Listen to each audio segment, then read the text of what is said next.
The young soldier expected glory. He had been promised glory. The recruitment posters had shown him standing tall, rifle raised against a crimson sunrise, defending everything he loved. But on this morning in 1916, knee-deep in freezing mud that smelled of rotting flesh and human waste, he understood something that no poster could have prepared him for. War was not about glory at all. It was about endurance. It was about watching the boy beside you die for 3 feet of earth that would be lost again by nightfall. Here is the truth that history books often forget to tell.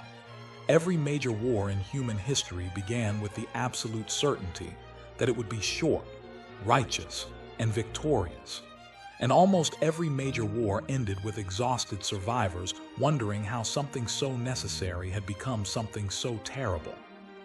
From the first revolutionary musket fire to the nuclear shadows burned into concrete, the timeline of human conflict traces not just battles and treaties, but something far more unsettling. It traces the slow, painful education of a species that keeps believing violence will solve what only patience and wisdom can address. The American Revolution began not in anger, but in confusion. In the spring of 1775, farmers and shopkeepers gathered on Lexington Green with weapons they used for hunting deer and protecting livestock from wolves. Most of them had never aimed a musket at another human being. The British soldiers marching toward them had expected frightened peasants who would scatter at the first drum roll. What they found instead were men whose hands trembled but whose feet stayed planted. The colonists expected a brief confrontation, a statement of principle, and then negotiation. They could not have imagined that this single morning would stretch into 8 years of suffering, starvation, and death. The smell of gunpowder that morning mixed with the scent of apple blossoms. It was spring in Massachusetts, and the world should have been awakening to life, not death. A young Minuteman named Jonas Parker stood his ground even after being wounded, reloading his musket while his blood soaked into the grass beneath him. He did not run. His neighbors watched him die trying to reload, and something changed in them. The revolution was no longer an idea. It was a debt owed to the dead. Through the following years, the romanticized image of the noble revolutionary collided endlessly with brutal reality. Soldiers froze at Valley Forge, their bare feet leaving bloody prints in the snow. They ate shoe leather and bark soup and wrote letters home that they knew might never arrive. George Washington, the commander who would become legend, spent as much time begging Congress for supplies as he did planning battles. The revolution they had imagined was swift and heroic. The revolution they lived was slow and crushing, yet still they stayed. What made them stay? This question haunted later generations who tried to understand the birth of a nation. It was not patriotism in the simple sense, not the flag-waving certainty of later mythology. It was something more complicated. They stayed because leaving meant admitting that the dead had died for nothing. They stayed because the soldier beside them was a brother now, bound by shared misery more tightly than any blood relation. They stayed because they had changed, and there was no home left that would recognize who they had become. The revolution they expected was about freedom. The revolution they lived was about endurance. This gap between expectation and reality would echo through every major conflict that followed, a lesson humanity seemed destined to learn again and again, never quite remembering it long enough to avoid the next war. When the cannons finally fell silent in 1783, the new Americans faced an uncomfortable question. They had fought for liberty, but what did liberty mean for the enslaved people who had also believed in freedom? The contradiction sat at the heart of the new nation like a splinter working its way toward the bone. Some revolutionary leaders knew it was there. Thomas Jefferson wrote about freedom with one hand and signed documents selling human beings with the other. The cognitive dissonance was enormous, yet they could not bring themselves to resolve it. That resolution would require another war, far bloodier than the first. The Civil War came wrapped in certainty from both sides. Young men from Massachusetts marched south singing songs about breaking chains and preserving the Union. Young men from Georgia marched north singing songs about defending home and sacred honor. Each side believed they would win quickly. Each side believed God was with them. It was not the battles that broke them, but the waiting. It was not the bullets that shattered their certainty, but the long nights listening to wounded boys crying for their mothers in the darkness between the lines. A Confederate soldier named Samuel Watkins would later write about the moment his beliefs began to crack. He had gone to war defending a way of life he had never questioned. His family owned no slaves. He was a poor farmer's son who had absorbed his culture's assumptions like breathing air. But as the war dragged on, as he watched rich planters' sons buy their way out of service while poor boys died in waves, something shifted in him. He began to wonder who this war truly served. He began to notice that the generals who ordered suicidal charges rarely stood in the path of the bullets. The smell of a Civil War battlefield cannot be described in polite language. Bodies lay in summer heat for days before burial details could reach them. The wounded lay among the dead, unable to move, slowly dying of thirst and exposure. The surgeons worked in tents that reeked of blood and chloroform, sawing off shattered limbs so quickly that severed arms and legs piled outside like firewood. A Union nurse named Clara Barton watched young soldiers receive letters from home and weep, not from joy, but from shame. They could not tell their mothers what they had seen. They could not explain that the glorious war of the newspapers was a lie. In the quiet moments between battles, something unexpected happened. Enemy soldiers would meet at streams to share tobacco and coffee. Confederate boys had plenty of tobacco but were desperate for coffee. Union boys had coffee but craved the Southern tobacco that no Northern blockade could replace. They traded and talked and discovered they were not so different. Then morning would come, and they would return to their lines and try to kill each other again. The contradiction was unbearable, yet they bore it. It was not the killing that broke them, but the knowing. Knowing that the boy in the gray uniform had a mother too. Knowing that he loved someone, feared something, dreamed of some future that would now never come. The soldiers who survived the Civil War often found they could not speak about it. The silence stretched through generations.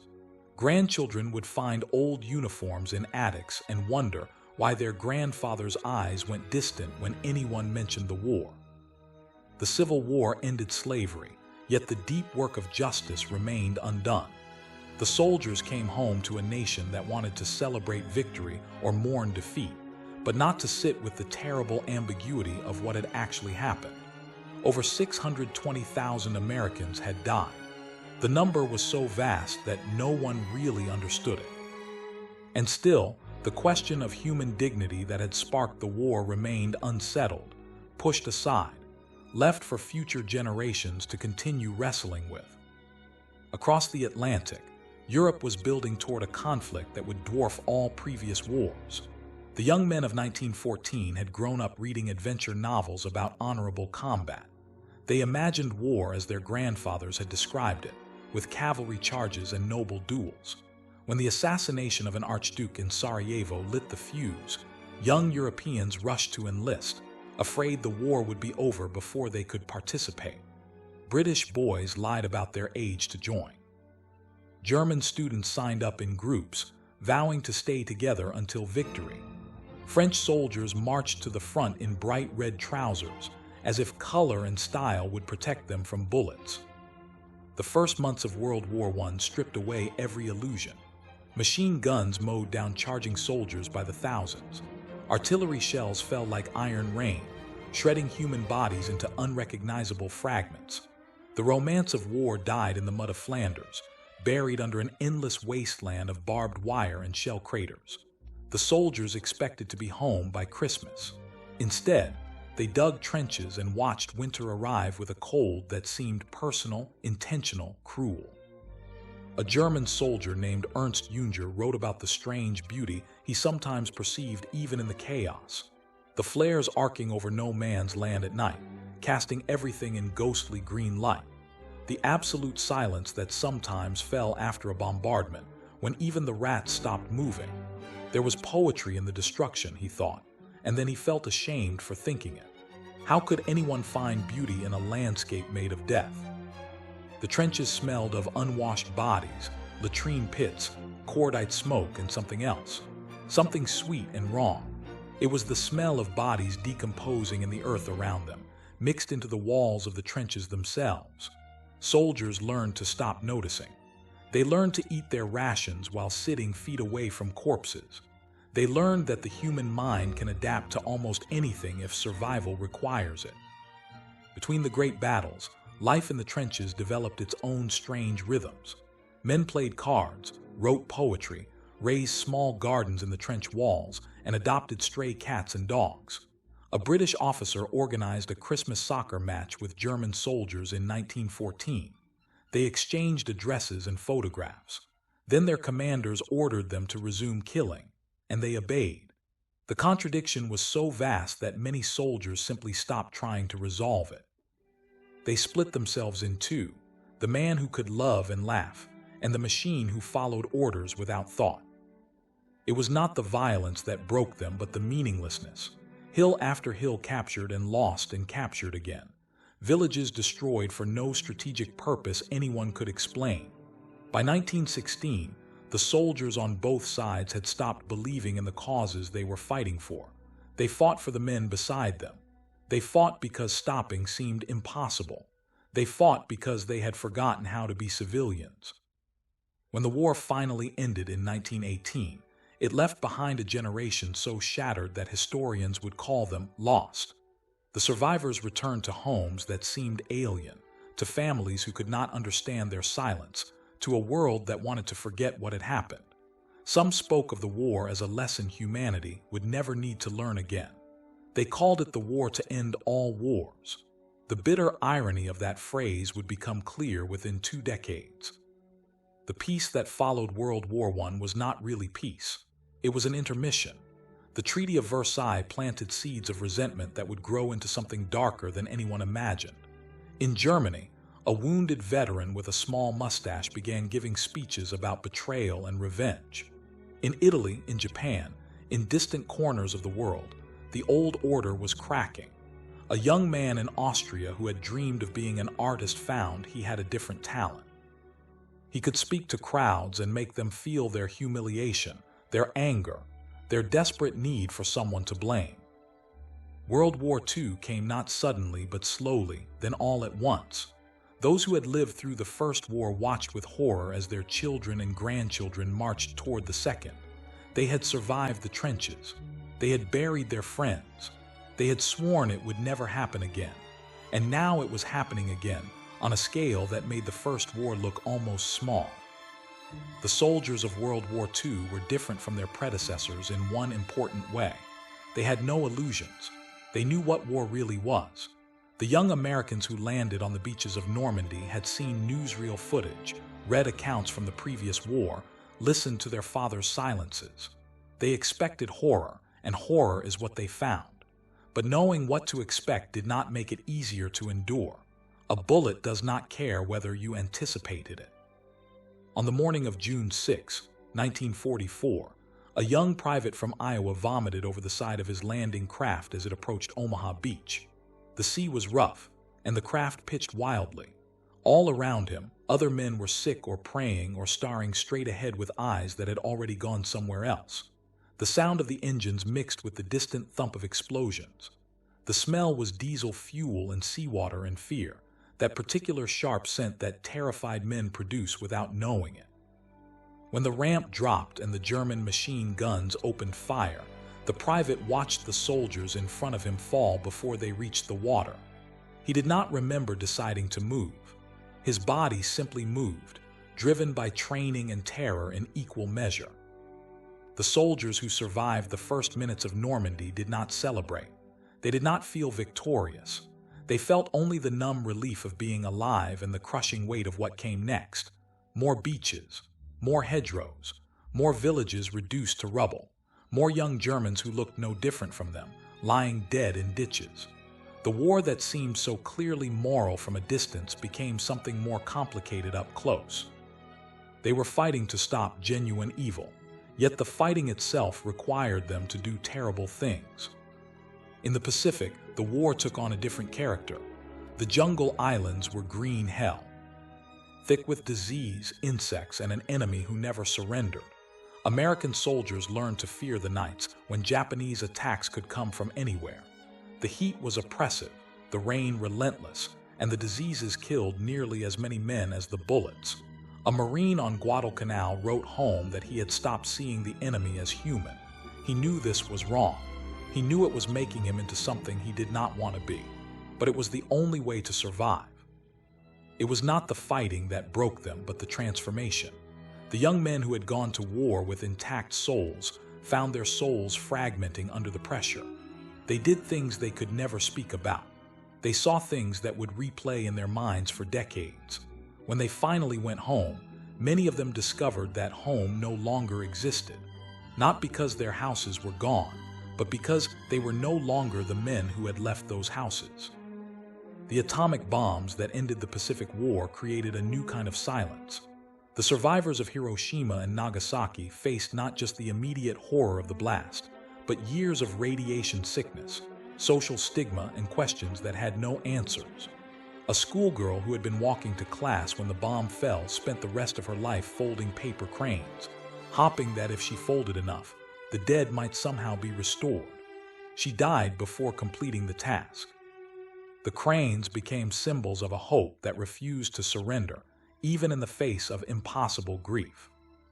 The post-war world divided itself into armed camps. The Cold War was not really cold for the millions who died in Korea, Vietnam, and a dozen proxy conflicts that barely registered in the Western press. American soldiers slogged through Korean winters that reminded some of their fathers' stories about Valley Forge. They fought for hills that were identified only by numbers, hills that had no meaning except the blood spent taking them. They came home to a nation that barely noticed their sacrifice, and then they watched their younger brothers and sons march into jungles halfway around the world. Vietnam broke something fundamental in America's self-image. A young soldier from Detroit arrived in 1968 expecting to fight communism and save freedom. Within weeks, he could not determine who the enemy was. The villagers smiled and nodded during the day. At night, the mortar attacks came from the same direction as those smiling villages. The soldier's certainty dissolved into permanent suspicion. He stopped trusting anything or anyone. He did things he would spend the rest of his life trying to forget. When he finally returned home, protesters spat at him in the airport. The shame he felt was not only for what he had done, but for believing what he had been told. The Vietnam veterans came home to a nation that wanted to pretend the war had never happened. There were no parades, no celebrations, no recognition. The silence was different from the silence after previous wars. It was not reverent but embarrassed. A nation that had always believed in its own righteousness could not process a war that seemed to have no righteous outcome. The veterans carried their memories alone, many of them self-medicating with alcohol or drugs, many of them homeless, many of them dying by their own hands. Decades later, new generations marched into new deserts. The young soldiers of Iraq and Afghanistan had grown up watching war movies that made combat look exciting, almost fun. They had played video games that simulated killing with no consequences. Then they found themselves in villages where every pile of garbage might hide a bomb, where every civilian might be an enemy, where death came not in heroic charges, but in sudden explosive flashes that left no time for courage or cowardice. Just survival or death, chosen randomly by fate.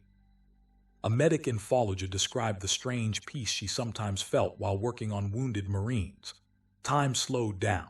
Her training took over. She became nothing but hands and concentration, entirely focused on the task of keeping someone alive.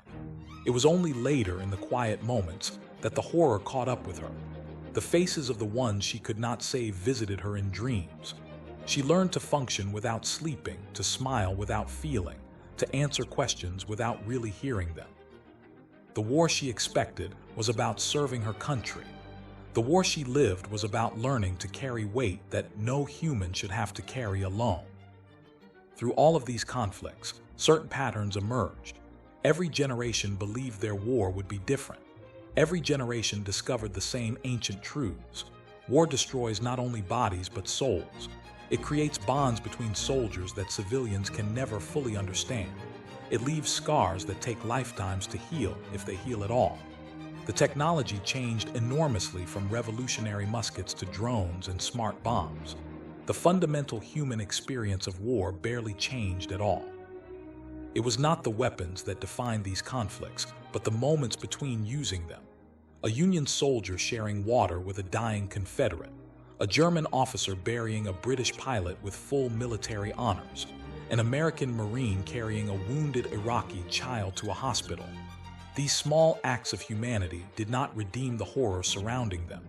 Nothing could redeem that horror, but they proved that even in the worst circumstances, compassion could survive. The timeline of major wars is not really about battles and treaties. It is about ordinary human beings placed in impossible situations and forced to discover who they really are. Some discovered courage they never knew they possessed. Some discovered darkness they could not control. Most discovered both, mixed together in ways that made simple judgments impossible. The heroes were not purely heroic. The villains were not purely villainous. Everyone was just trying to survive, to make sense of senselessness, to find some reason to keep going when all reason seemed exhausted. The revolutions that began this story promised new beginnings. They promised that sacrifices made in blood would purchase lasting freedom, lasting peace, lasting justice. Some of those promises were kept. Slavery was abolished. Tyrannies were defeated. The boundaries of human rights slowly, painfully expanded. But other promises remained unfulfilled. The revolution never quite arrives in the form that its architects imagined. The conflicts it spawns leave wounds that take generations to close. Today, the descendants of those long-ago soldiers walk streets built over battlefields. They eat in restaurants that stand where hospitals once overflowed with the wounded. They scroll through phones while sitting in parks that were once mass graves. Most of them never think about the layers of sacrifice beneath their daily lives. History becomes abstraction, something that happened to other people in other times. The living take for granted what the dead paid everything to provide. But sometimes, in quiet moments, the past reaches up through the years. An old woman in Hiroshima traces the shadow burned into a stone step, the only mark left of a person who was standing there when the bomb fell. A farmer in Pennsylvania finds musket balls when he plows his fields, small lead spheres that once tore through living flesh. A child in Vietnam asks about the strange scars on the land, the circular ponds that were once bomb craters, now filled with water and fish and lotus flowers. The earth remembers what the people have forgotten.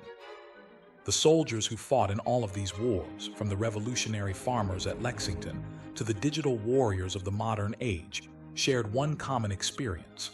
They returned from the front lines carrying invisible burdens.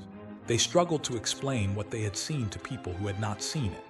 They found that the language of civilian life could not contain the truths of war. Some wrote their stories down, hoping that words might bridge the gap. Some maintained silence until the end. Some never stopped being soldiers, even decades after their uniforms were packed away.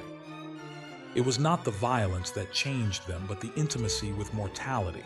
Having stood at the edge of death and stepped back, they saw life differently. Small pleasures became enormous. Petty conflicts became unbearable. They could not take anything for granted because they knew how quickly everything could be taken away. Some called this wisdom. Others called it a curse. Perhaps it was both. The timeline of major wars teaches uncomfortable lessons. It teaches that human beings are capable of extraordinary cruelty and extraordinary compassion, often simultaneously. It teaches that the causes worth fighting for often become corrupted by the fighting itself. It teaches that victory is never as complete as the victors imagine, and defeat is rarely as total as the defeated fear. History is not a story with clear heroes and villains, but an endless accumulation of choices made by imperfect people under impossible pressure. From revolution to conflict, from conflict to exhaustion, from exhaustion to tentative peace, the cycle has repeated across centuries and continents. Each generation hopes it will be the last to experience the horrors of war. Each generation discovers new reasons to fight. The young soldiers who will carry rifles in future conflicts not yet imagined are already alive today, playing in schoolyards, dreaming innocent dreams. They do not know what awaits them. Their parents and grandparents, who carry the memories of previous wars, can only watch and worry and hope. Perhaps someday the cycle will break. Perhaps humanity will finally learn what the millions of dead have been trying to teach, that the glory promised by war is always a lie, that the real heroes are the ones who build rather than destroy. That peace requires more courage than violence. The timeline of conflict is long and bloody, but it is not necessarily infinite. Each person who chooses understanding over hatred, patience over rage, makes the next war slightly less inevitable. The young soldier who expected glory and found only mud has long since turned to dust. His name is forgotten. The cause he fought for has become a paragraph in textbooks that students skim before their exams.